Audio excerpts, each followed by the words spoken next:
30. Devotional Thoughts for Women, written by Monica Diaz, read by Belinda Sainsbury. A pleasant good morning, dear friends. Today, August the 12th, our devotional is entitled True Prosperity. A man is usually more careful of his money than he is of his principles. Ralph Waldo Emerson. Today, I suggest that you do something before you start to read this reflection. Get online and log into your bank account. Now, take a look at all the transactions involving expenses over the last month. What do they reveal about your priorities?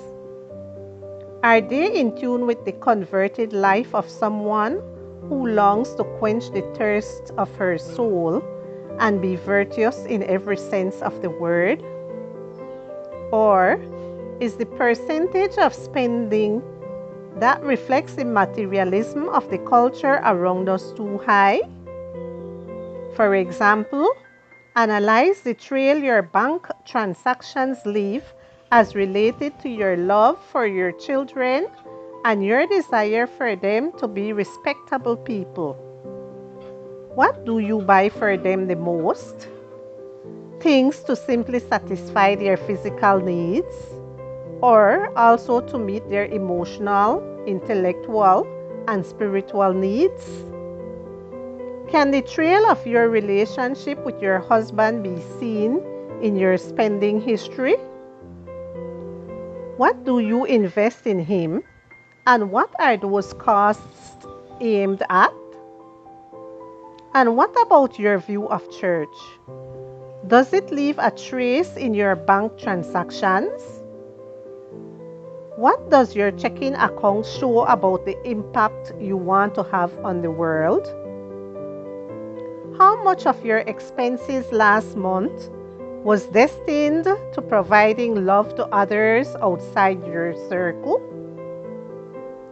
How much of what you didn't spend is still there simply because of the satisfaction of seeing a huge sum? How much did you allocate to the healthy foods and not eating just to eat? How much did you spend on clothes to dress you properly and not on clothes whose price tags reveal the intention to hide existential voids through an impeccable image? How much did you invest in books to educate the mind and heart? Did you buy them for yourself as gifts? Today, I only have questions for you. Questions that I also ask myself, of course. Questions that boil down to an underlying matter. What price are you willing to pay to live a fulfilling life that looks to the inside, to the adornment of the soul? If we use money to flow like a current of our love, we will feel alive, says Lynn Twist. And God's desire is for us to have an abundant life. We simply need to know what kind of abundance we're talking about. True prosperity has to do with allocating part of our resources, be they many or few, to activities of the soul. What material privileges has God granted you? What will you do with them? Will your decisions show that you're careful with how you live out your principles? It's difficult for a rich person to enter into the kingdom of heaven if they don't know what to do with their wealth.